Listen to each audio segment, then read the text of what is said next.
त्रिपाठी निराला का परिचय।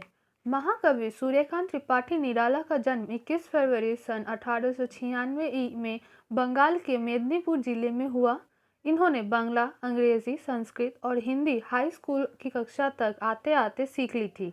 निराला जी का पारिवारिक जीवन कष्टमय रहा। सन 1916 में इन्होंने जूही की कली की रचना की।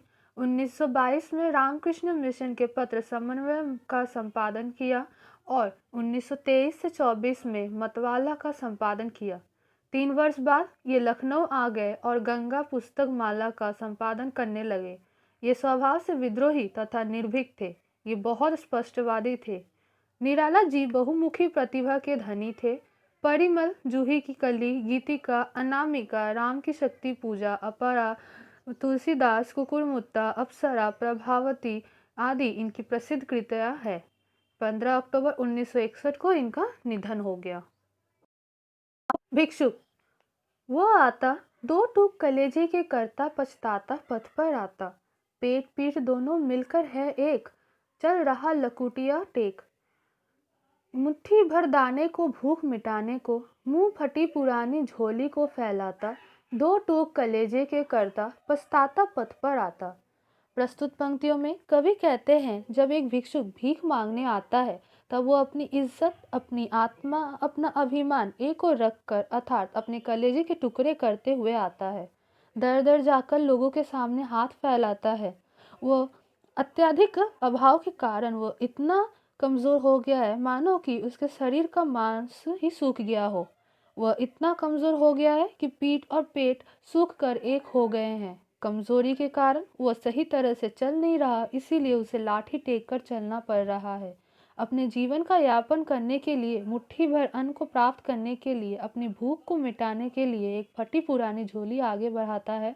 अपने मान सम्मान को एक ओर रखकर वह घर घर आता है तथा भिक्षा मांगकर अपना जीवन यापन करता है। 7 2 बच्चे भी है सदा हाथ फैलाए, बाएं से वे मलते हुए पेट को चलते और दाहिना दया दृष्टि पाने की ओर बढ़ाए।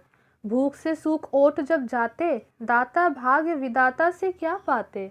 घूट आंसुओं के पीकर रह जाते, चाट रहे झूठी पत्तल वे कभी सड़क पर खड़े हुए और झपट लेने को उनसे कुत्ते भी हैं अरे हुए। कवि कहते हैं, उस भिक्षुक के साथ उसके 2 बच्चे भी हैं। उसी के समान सदा दूसरों के सामने हाथ फैलाते रहते हैं। बाएं हाथ से वो भूख के कारण अपने पेट को मल रहे हैं और दाएं हाथ से दूसरों के सामने भीख मांग रहे हैं। भूख और प्यास के कारण उनके होठ सूख गए हैं, जिन्हें देखकर ऐसा लगता है कि इन्होंने अपने भाग्य विधाता यानी ईश्वर से कुछ भी नहीं पाया है।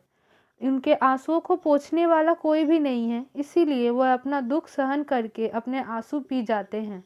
कभी कभी तो ये भूख से इतने व्याकुल हो जाते हैं कि वह लोगों के द्वारा छोड़े गए झूठे खाने को खाकर अपनी भूख मिटाते हैं।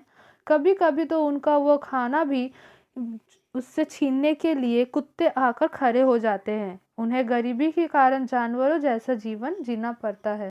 ठहरो, अहो मेरे हृदय में है अमृत, मैं सींच दूंगा। अभिमन्यु जैसा हो सकोगे तुम, तुम्हारे दुख मैं अपने हृदय में खींच लूंगा। प्रस्तुत पंक्तियों में कवि कहते हैं, अरे ओ मानव, ठहर जा, निष्ठुर मत हो। मेरे हृदय में अमृतत्व भाव है, अर्थात दया करुणा है। मेरे हृदय में स्नेह है, मैं सबको स्नेह से सींच दूंगा। मैं तो लोगों को बस आशीर्वाद ही देता हूँ। तुम्हें अभिमन्यु बनना है, उसकी तरह सारे कष्टों को भेद कर उनसे उबरना है। कवि कहते हैं, मैं तुम्हारे दुखों को अपने पास खींच लूंगा, तुम्हारा जीवन सुखमय बना दूंगा।